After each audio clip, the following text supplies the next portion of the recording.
Your ARV has to be right. I'm not going to go into depth on that, but if your ARV is off, the rest of your numbers are just not going to work, and you will lose money.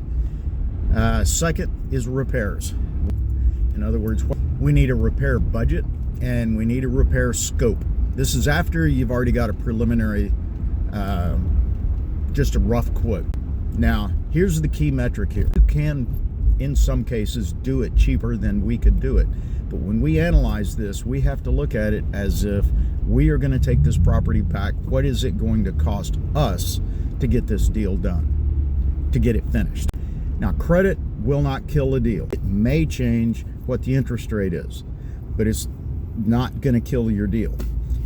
The thing we're looking for in credit is, do you have any judgments